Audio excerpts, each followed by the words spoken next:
On World News Tonight this Sunday, one of the worst natural disasters in the history of Central America. Hundreds dead, thousands missing from flooding and mudslides. Saddam Hussein sparks another crisis with the United Nations. And it's down to the wire.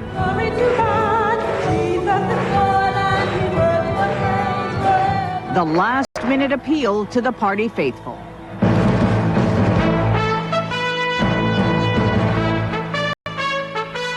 From ABC News, this is World News Tonight, Sunday.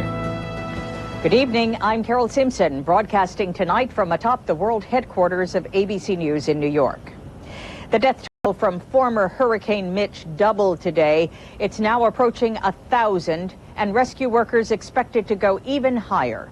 Mitch started out as one of the most powerful hurricanes of the century, but it was not the winds that proved to be so deadly, it was the rain. Entire villages were destroyed in Honduras and Nicaragua. ABC's Ron Claiborne is in Managua. Relentless rain that in some areas exceeded 2 feet sent rivers roaring over their banks. After 4 straight days of rain, large swaths of Nicaragua are devastated. In the few areas accessible to emergency workers, rescuers were able to assist the stunned victims. Many of these people have been left with nothing but their lives. And still there are many parts of this country, mostly in the remote north and east, that are only now being reached, the only way in by helicopter. Hundreds of villages and small towns are completely cut off from the rest of the country. Roads and bridges washed out, telephone communication disrupted. The situation in neighboring Honduras may be as bad or even worse. Parts of that country have been literally washed away by a week of non-stop rain. Hundreds of thousands of people are homeless. The capital, Tegucigalpa, was the site of massive flooding yesterday when the Choluteca River suddenly overflowed. 7 of the city's 10 bridges are gone. Hundreds of people are dead. Many more have nowhere to live, nowhere to go. The Bay Islands on the Caribbean coast, which then Hurricane Mitch pounded with 150-plus mile-an-hour winds for more than 24 hours, are said to resemble the target of an aerial bombardment. No longer even a tropical storm, what's left of Mitch continues to churn its way up the interior of Central America. Officials in Nicaragua and Honduras say it will be many days before they know the full extent of damage and death left in its wake. Ron Claiborne, ABC News, Managua. President Clinton said today that Iraq was in clear violation of its commitments to the UN and warned that all options remain open. It's an old script. A year ago, Iraq expelled the inspectors. The international community threatened airstrikes, and Hussein backed down. ABC's Sheila McVicker reports on this crisis. Once again, it is the work of the United Nations weapons inspectors that has led to this latest standoff with Iraq. We are just our translator and a medic. This morning, the only weapons inspectors permitted to do their jobs were from the International Atomic Energy Agency. Iraq says it will not cooperate with any other inspectors until sanctions are lifted. Last night in New York, the United Nations Security Council condemned Iraq's decision. Everyone on the council expressed their surprise and dismay and regret, and the council will be demanding that Iraq reverse itself. Today, Iraq refused to do so. We will not change our decision, said Iraq's vice president, and we will continue until the sanctions are lifted. Defense Secretary Cohen cut short his trip through Asia and returned to Washington this afternoon for meetings at the White House with President Clinton's top security advisors. The best would be for Saddam to once again agree to actually comply with his agreements.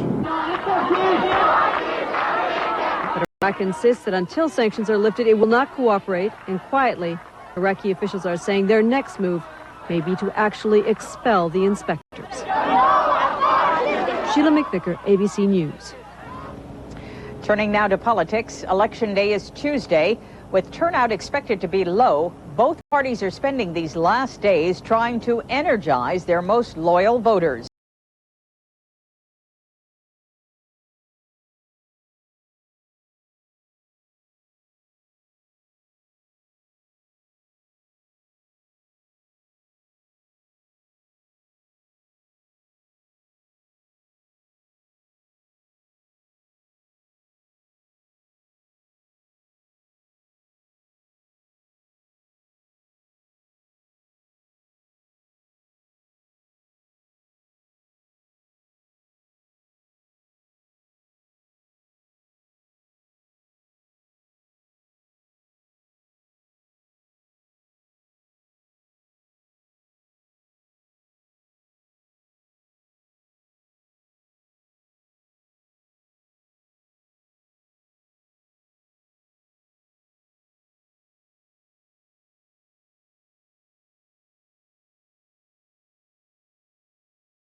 In Illinois, Carol Moseley Braun, incumbent Democratic senator, is in trouble.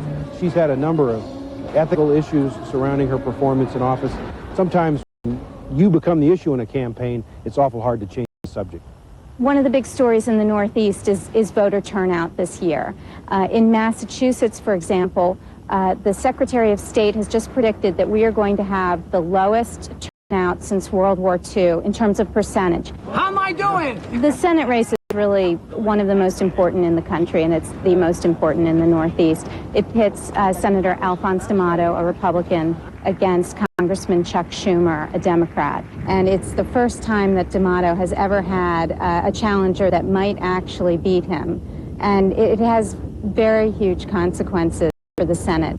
I think the single most important race out west, anywhere in the country, most would agree, is the race for California governor. You have Democratic Lieutenant Governor Gray Davis running quite far ahead in the polls against the Republican Attorney General Dan Lundgren. The governor who's elected on Tuesday is the one who's going to preside over reapportionment. And what that is the once every decade redrawing of the state's political boundaries. So for that reason alone, the California governor's race, separate and aside from any of the House seats, any of the other actions in California, is going to have a very important and significant impact on the House well into the next decade. I think the election of the Bush brothers on Tuesday night will probably be the most important signal coming out of the South. All right. George W. Bush appears to be winning in Texas. If he wins big, that's going to be a very impressive victory, and that's going to put him up for the Republican presidential nomination in the year 2000. If his brother Jeb Bush can win also in Florida, then the Republicans would come into control of the two largest states in the South, and I think that would be the major political event occurring in the South. ABC News will have complete election coverage Tuesday night, beginning at 8 o'clock Eastern Time.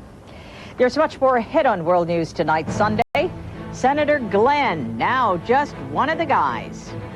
3 years after the assassination of Israel's prime minister, could it happen again? And the last lonely spots on Earth, not so lonely anymore. This is World News Tonight, Sunday. Brought to you by Gateway. I don't want to buy a new PC every year till commencement. I needed one that would keep up with them. Gotta save something for college. Introducing Yourware from Gateway. Call 1-800-GATEWAY and we'll custom build you a Gateway PC with an Intel processor and CD-ROM. Now for only $31 a month. And in 2 years, you could trade it in toward the purchase of a new one. You guys make sneakers? Call us now and let's talk about Yourware from Gateway. Of all the things we might put honey in, the best may be new Honey Cough. Introducing the first line of cough drops and cough syrup combining effective medicine with real honey to relieve even the worst coughs. New Honey Cough from the makers of Robitussin. Naturally. For 97 years, GMC has designed trucks for people who drove them not because they were trendy, but because their lives depended on them. Heroes who measured a truck by its power and its determination. That heritage lives in the new Yukon Denali. A luxury SUV with a 255 horsepower V8. It meets the demands of professionals and the standards of history. The Yukon Denali by GMC. Discover the fiber therapy that tastes so good people prefer it over Metamucil 2-to-1. Discover Citracel, the only fiber powder that won't produce excess gas. Citracel. No excess gas and better taste, too. The space shuttle trip with John Glenn has been called heavy on public relations, light on science. Today, the head of NASA defended the mission and said that in a year or two, he might send other older Americans into space. It was a busy day for Discovery. Here's ABC's Ned Potter. If you want to see John Glenn in space, well, there he is. He's the one on the left, and the right, and in the middle, though he's really in the back in his Halloween gag last night from the crew. Late this afternoon, the astronauts held a news conference from orbit. To look out at this kind of creation out here and not believe in God is, to me impossible. It just strengthens my faith. The big ticket item for today was the release of a satellite called Spartan. Discovery Houston, you are go for deploy. Its job is to observe the sun's corona for 2 days before the astronauts haul it back on board Tuesday. And Houston Discovery, Spartan is in the maneuver. Okay. Okay, good copy. Glenn, meantime, H did housekeeping and repeated 3 medical experiments. Shuttle Commander Kurt Brown says Glenn is blending in as a regular member of the crew. Ned Potter, ABC News, Johnson Space Center, Houston. The space shuttle doesn't have the only exciting technology circling the Earth tonight. An international consortium led by Motorola is offering a new kind of phone service. You can call anywhere, anytime. There's nowhere on Earth now that is out of reach. Here's ABC's Jamie Floyd. Starting today, you can reach out and touch someone just about anywhere. Hello. It's called Iridium, the first handheld satellite mobile phone system. The cellular customer you have called is unavailable. Cellular phone service covers only 10% of the planet, but the new technology covers the globe, from the Amazon to the peaks of the Himalayas. Other satellite phones are at least the size of a briefcase and need to be aimed at a satellite 20,000 miles away. These new satellites are in orbit just 500 miles up, making the service as easy to use as cellular phones. When you want to use it in satellite mode, you flip the antenna up, pull it out, and now you're ready to go ahead and make satellite calls. Calls get beamed to a fleet of 66 satellites, which then relay the calls back to Earth. Good for people who need a phone where phone lines don't exist. Not just business travelers, but oil riggers, relief organizations, and even UN peacekeepers. The system cost $5 billion to build. The handset alone will cost users $3,000. Making a call will cost several dollars per minute. Still, relying on a fleet of moving satellites could result in interrupted service. There's always the possibility that a satellite will move behind a building or behind a tree and the signal will be cut off. Despite the problems, 2 other companies are right behind Iridium, also betting the handheld satellite phone is the next big revolution in telecommunications. Do I see it as the wave of the future? Definitely. The world is moving wireless. So as the world gets smaller and smaller, wherever you are, you're only a phone call away. Jamie Floyd, ABC News, New York. Just ahead on World News Tonight Sunday, growing anger at the leader of Israel. Do the protesters go too far? Nobody does it like you. Mrs. Adams was happy with her steam cleaner's revolving brush, and she accepted its manual hand nozzle until she saw Mrs. Stevens' Hoover Steam Vac Ultra. It's easy to fill, has a powered hand tool with 2 rotating brushes, plus 5 more brushes for professional results. It's turned steam cleaning upside down. Hoover, nobody Steam Vac Ultra. does it like you. You see a business deal. At Sprint, we see data. Data that lays the groundwork, that allows people to collaborate. It's the sharing of information that helps build business. And with Sprint Ion, our integrated on-demand network, we'll soon be linked together with even greater ease, flexibility, and power. Because business runs on data, and data runs on Sprint. We ease life's pressures. We help make lives more memorable. We're the people of Pfizer. We develop medicines that make the world a better place. We help people love one another. We help keep families strong. We take care of best friends. We spend over $2 billion a year on research. That's why we believe we'll introduce more new medicines for more diseases than anyone else. At Pfizer, we're not just looking for cures for the future. We're going to find them. We know in our hearts the only thing incurable is our passion. Pfizer, life is our life's work. In news overseas, there is growing opposition to the Mideast peace agreement. In Lebanon today, the Hezbollah group urged Palestinians to kill Yasser Arafat.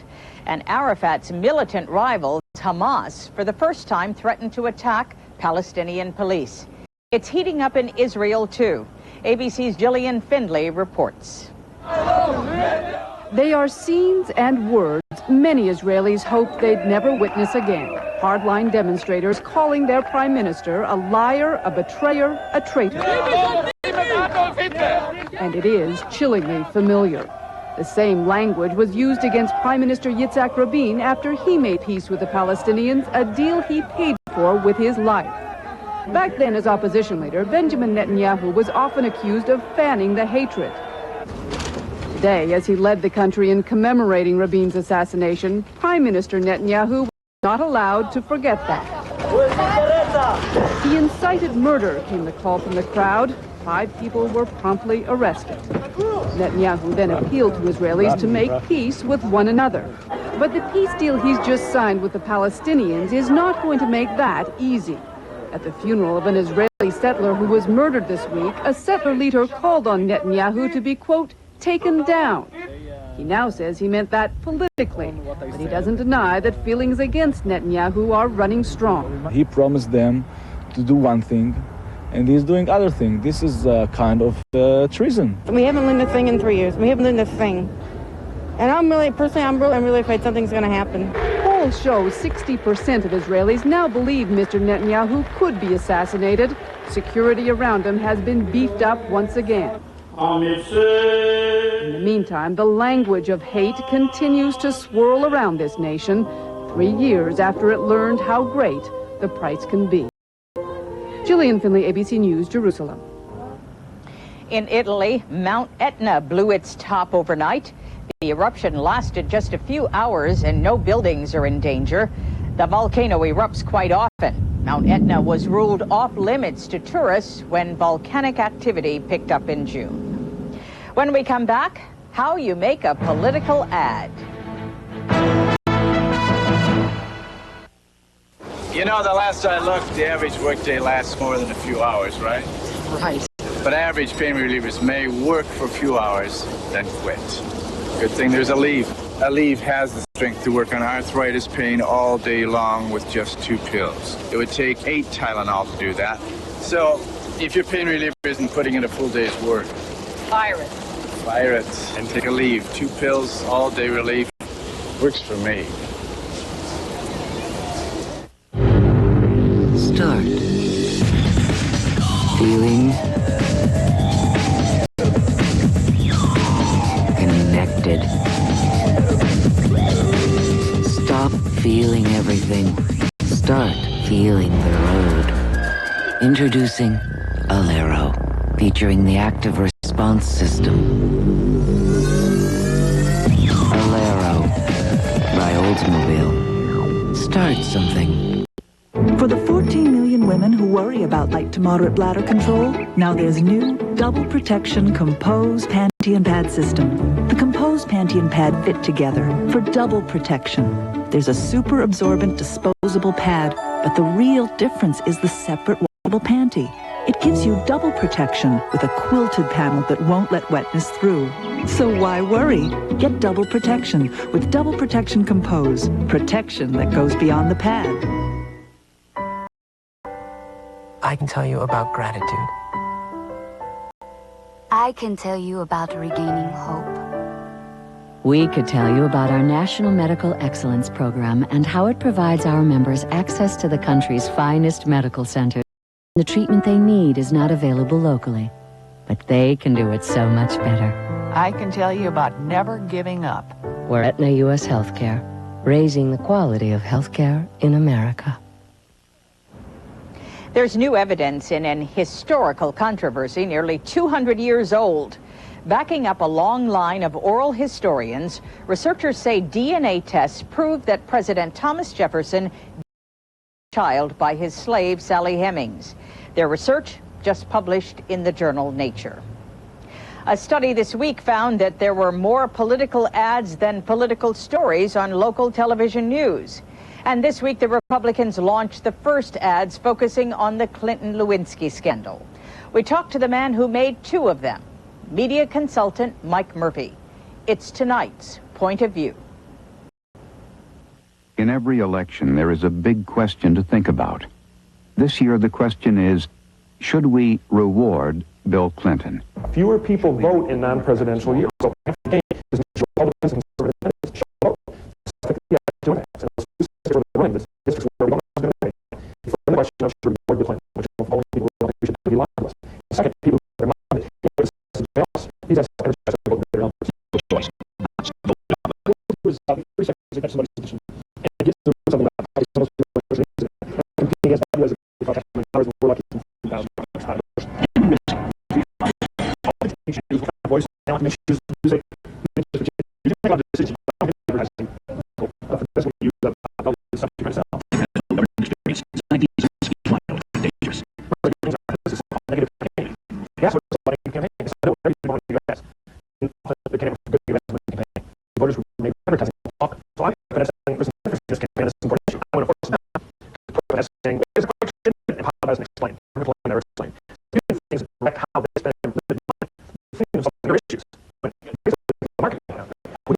Republican consultant.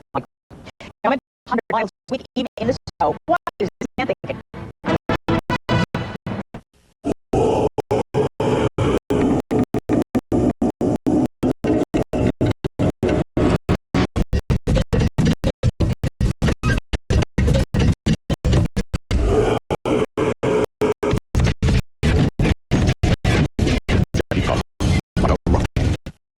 This isn't a commercial. It's a consultation. You're voting on yourself. You're just like who's? We got natural election. We're the living constitution. Be yourself.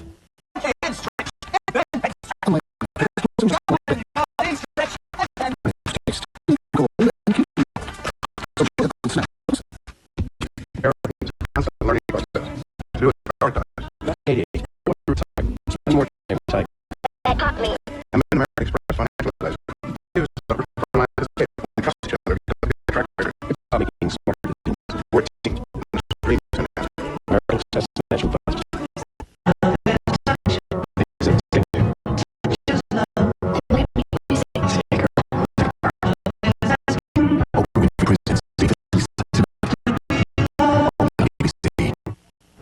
Hey, the box office figures on Carpenter's Some Players was the biggest movie of the Halloween weekend. It earned more than $9 million.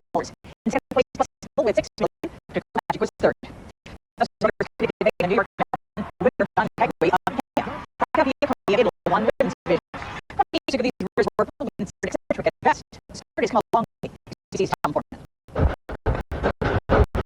Is John in Colorado football? The snow is falling. The wind is howling. And Richards is running. At 50 years old, he has hopes of being an Olympic marathoner. Right now, running for an hour in the bitter cold could not be happy. That's bad. So only a but you have to let those say. Half of the marathons every year, 16 times as many as 20 years ago. Colorado received change to America for sport. I mean, guys have run marathons before, but what does it say? To simply survive a marathon, must start by running at least 20 miles in several months. Race itself, runner can win $5,000. His or her people struck the ground 4,000 times.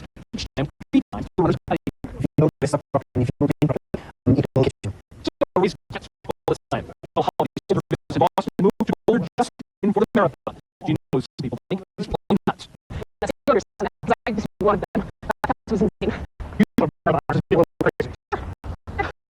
So are. Many marathons admit they are about their diets, about the race. I hope at least I will last things like that. And they will tell you all about it. You must keep them 20 miles. For these things gold. That report. With former UN Director Secretary Saddam Hussein. I'm Carol Hussein. For all of today's news, have a good week. Good night. This week on the World News, how important really is customer service? So that used to be not the option. JBC's News.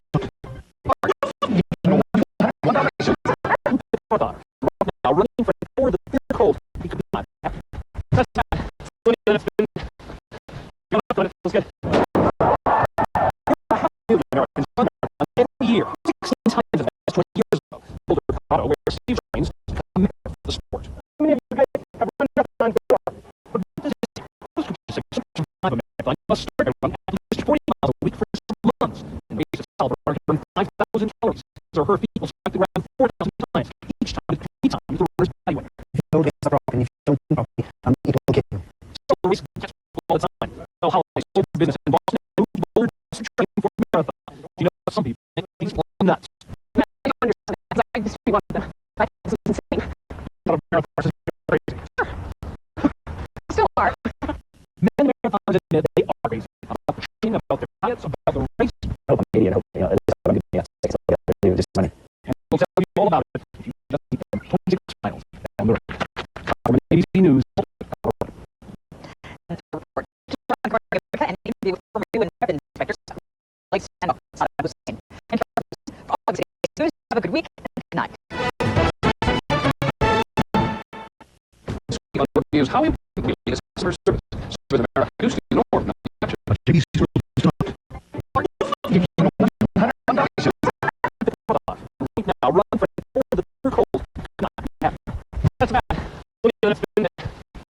Take a look at what it feels like.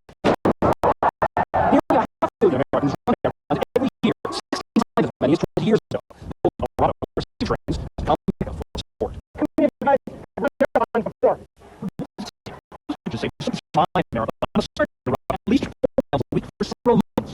It's starting to burn 5,000 calories. Is over people strive around 4,000 times. Each time with 2 times the runner's big. Don't miss the if you think it will get you. Small race gets all the time. How they sold their business and moved to Boulder to train for the marathon. You know, some people think he's nuts. I don't understand that because I just want them. I think it's insane. I thought marathons should be a little crazy. So are. Marathons admit they are crazy. About training, about diets, about the race. Oh, maybe that's like this money.